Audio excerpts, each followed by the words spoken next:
Right, Chiefy, well, a bit of a casualty ward, unfortunately for you. Can you just give us a bit of background on the players you won't have access to tomorrow?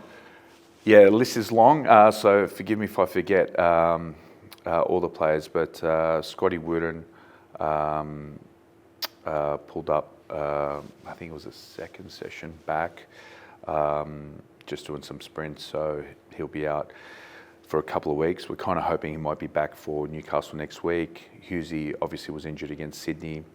He'll be back against Newcastle next week. He's actually progressing nicely, to be fair, so I could play him this week, but there's just a big risk that because he's only had 10 days of integration back into the team, he needs a little bit longer in order to make sure that there's no risk of re-injury. Who else is there? Retre felt his hammy a couple of days ago, so he's ruled out, I think, for a couple of weeks now. And I think that's pretty much it in terms of like starting players and so on. There's a couple of niggles in the group, like Supek's just come back from injury. And yeah, so we'll have a squad. Be a little bit younger than what we usually have, but yeah, no, we'll be fine for tomorrow. I guess with Scotty Woodton and Isaac Hughes both out, they've been your centre-back pairing for a large part of the season. Mm-hmm. What are your options in central defence? Well, the thing is, Roof's out as well, so that usually gives me my third or fourth emergency defender. So it'll probably be a team of the back line will be mainly fullbacks. So we kind of mixed up a couple of different tactical variations yesterday. Today we're going to try something else a little bit different. It's just more. For me, it's more about the comfort of the player being in those positions. Especially, I don't want them doing things that they're not used to, and that's the big thing. So, as well as I do, the players play best when they're not thinking and so on. So we want to make sure that, that everyone is on the same page and able to execute what we need. So it's a challenge, but also an opportunity for these boys. I think I don't think I've had more than 2 games where I've had the same starting 11 this year. It's been a bit of a challenge in terms of cohesion, but there's been some really good performances, especially the young guys and the guys that are getting a bit more of a learning than what they usually would. So we'll be competitive tomorrow. I guess if you could have picked a game to be without a few defenders, it wouldn't be against the top scorers in the league in Western Sydney. But I guess you just have to face the oncoming challenge, don't you? Isn't that the message tomorrow? Look, they're a good team. Again, our focus is on the way we want to play. I thought, against Sydney, we went back to a structure that I felt suits the team more effective, and I thought, for a large part, we were very honest in that game. And, I think a little bit more confidence as well. We could have capitalised on some big chances and we probably could have won that game. We defended well, but it was a good feeling around the group. I wanted to build on that. Unfortunately, we have some players out now, but the next group of guys that come in, they're going to be up for the challenge. I remember when we played Sydney here in the first game, they were on a run of goals. We had a very makeshift team, and it was 0-0. And again, it was a game where a little bit more confidence, we probably could have capitalised and won that game as well. So, they also have to travel. BK's come from Bulgaria.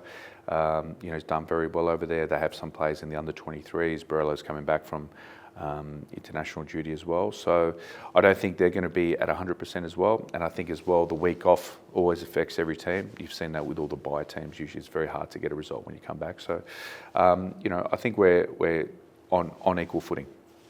And you've talked a bit about being keen to see Rojas, Barbarousa, Sashiga and Giraldes all together. Mm-hmm. Is that something we could see for an extended period tomorrow? Potentially. We'll see. For me, I'm starting to really enjoy the dynamic with Chico and Costa. I think it's coming to fruition. I would like to play a little bit more advanced in terms of having more attacking players. So we'll see.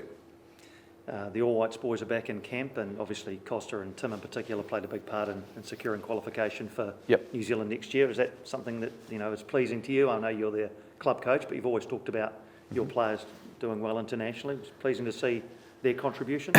Yeah. So, very, very like very happy, very proud of like all our players that have been involved, past and present, and the ones that are potentially going to go to the World Cup that no one's talking about. You know, I'm hoping that there's a couple of those players from this squad. You know, there's a lot of football to be played from now till the next World Cup window. And you know, I read an article yesterday about potential bolters and so on, and all that speculation is very good, because that, you know, means that all those players are all driven for next season and having ambition, you know, playing at a World Cup, which for me I think is still the, you know, the highest privilege that, you know, any player can have.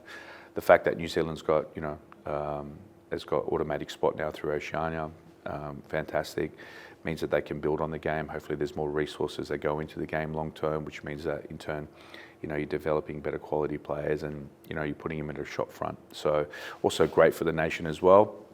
I think that, you know, any footballing nation, great nation, is always, you know, talking about, you know, big World Cup moments. You know, unfortunately we don't have like Copa America or European Cup here, but you know, to go to World Cup, and what you want is, you don't want an easy group when you go. You want a hard group so that you can show what you can, you know, what you've got, and you know, hopefully they get through to a second round or even higher.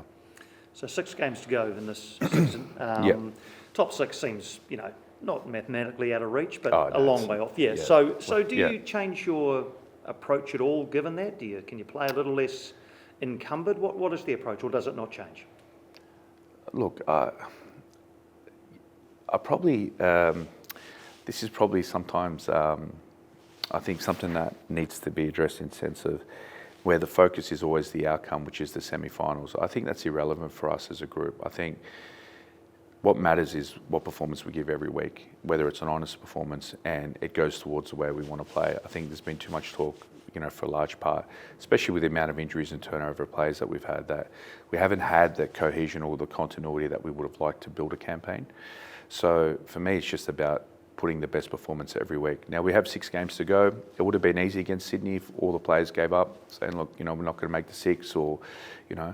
But for me, the real question of the substance of the team is going to come through in the next 6 weeks. You know, it's how they take these games on. If they just go up to show up and not put the effort in, that tells me a lot about the playing group, and it's something that I don't think, you know, is going to happen. They're going to give their best.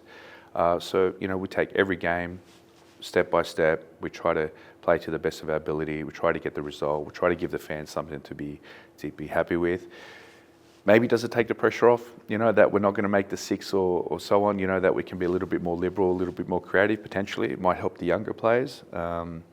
But yeah, again, the players are given their all, which is the only thing I can ask. And you mentioned BK Bojida Kraev before. He was a big part of the team last year, popular Sure. member of the playing squad. Apart from on the field, are you looking forward to catching up with the mad Bulgarian off the field? Yeah, like for me, he's I can, you know, say last year or even the year before, you know, since we signed him, he's probably my favourite player to speak to.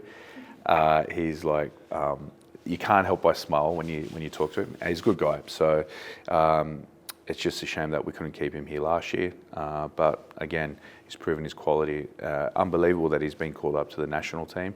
I think I mentioned to him when he was here was it last year or the year before, when his first year. I said the goal for you is to get back into the national team. He said I was crazy, but you know, fantastic that he, you know, he's done well and he deserves it. With the Match for Good, raising awareness and money for Ronald McDonald House charities, is that a bit of extra motivation for the players, that they're not just, you know, playing for themselves? Yeah, no, I mean, it's great, always, you know, especially a good cause. I like the jersey, I think that's nice. And it'd be good if just the fans come and celebrate as well. But any sort of help towards charity, you know, is good motivation.